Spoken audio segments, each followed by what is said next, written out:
First, after his home was targeted in a suspected arson attack on Friday, Chris Packham has vowed that he won't be intimidated into stopping his campaigns to protect wildlife. So he joins us now to explain why he will continue to pursue causes close to his heart, despite the extensive damage caused to his property. And Chris, good morning. Good morning, Chris. To you. And firstly, I'm so sorry that you had to go through something like this. It's just mindless and horrible. What happened Friday? Just explain for anybody that doesn't know what happened. Thank you, Holly, for your sympathy. It's very much appreciated, and I've had sympathy from an enormous number of people, which has been all very, very kind. In the early hours of Friday morning, two masked and hoodied men put a car full of fuel outside my gates and torched it, and it exploded, setting fire to the gates, and very sadly a lovely old oak tree that was alongside them as well. Fire and rescue turned up pretty quickly and put it out, and I've been working very cooperatively and with the police ever since. They've been brilliant as ever, and their investigation is ongoing.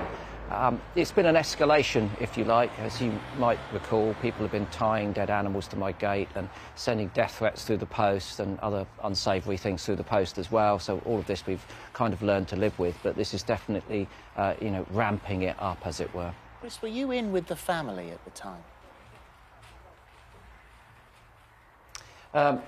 I'm losing your sound a little bit, Philip, but I think you were asking about my family. Yes, of course it has an impact. I have a partner and a stepdaughter, Megan, who you know, of course. She is very pleased to be working with you. They are relatively stoic. They're sticking with my determination to carry on with my campaigning. They understand the nature of these threats, but as I say, you know, this is a different type of threat. They've now actively and proactively damaged our property with an exploding car, and what we wonder is where it goes from here.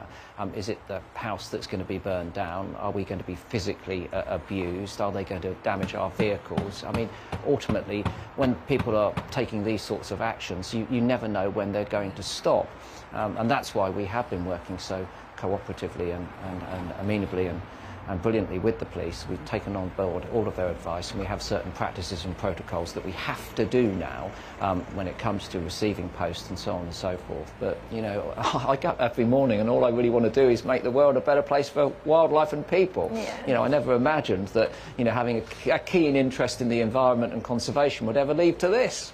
And what is it that you've said? You know, look after the planet, take care of our animals. You know, so sort of that's fairly important stuff for the ongoing well-being of humankind. So what have you actually said that's upset these people to that degree? Well, I do campaign against what I see as unsustainable shooting, and certainly illegal shooting. The illegal persecution of our birds of prey is something that still concerns us conservationists in the UK. It's rife. It increased during lockdown. We're still seeing these very beautiful birds ruthlessly persecuted in some parts of our country, particularly on driven grouse moors. So I speak out against that. It's a crime, after all. There's no ambiguity about it. Unsustainable shooting. The huge numbers of ringneck pheasants and red-necked partridge that are introduced, more than 50 million of these birds every year into the UK. And we're asking, is there an ecological impact? If we ought to, you know, reduce the number of these birds, which has grown so much recently. Fox hunting is another thing that I continually campaign against. I don't think there's a place for wildlife being torn to pieces by dogs in the countryside so that people can have fun watching it in the 21st century in the UK. An allegedly nation of animal lovers, and at the moment about to host a conference, the COP26, which, you know, is all about protecting our biodiversity and improving our involvement. There's a real anachronism there.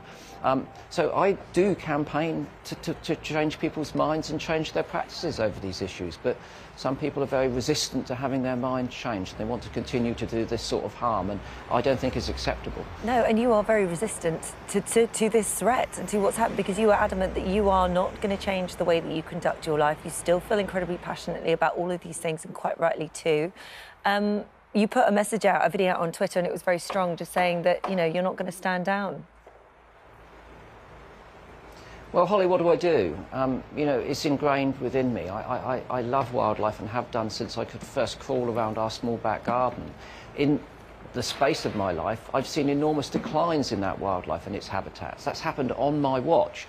I'm now 60 years old. I feel quite guilty that I haven't done enough work to date to prevent those declines. I know that my time is shorter than it was, and as a consequence of that, I have to act ever more urgently with as much energy as I can muster to make those differences, those positive differences, as quickly as I can. And that means that I cannot be swayed from my course. I cannot back down under this sort of intimidation and harassment and threats, because I need to know that I am going to be able to leave a world which will stand some chance of becoming more healthy and sustainable and harmonious in the future. For people like Meghan, who I obviously care deeply about, and I want her to live in a place where she can go out and see, you know, birds and butterflies and all those sorts of things, and foxes and hen harriers and eagles, all of these things that are being persecuted.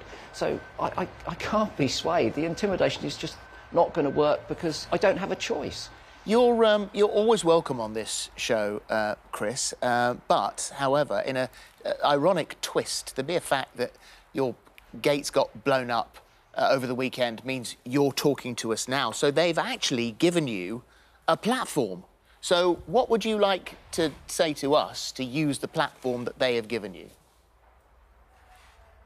That's very kind, Philip. I'm glad you see it that way.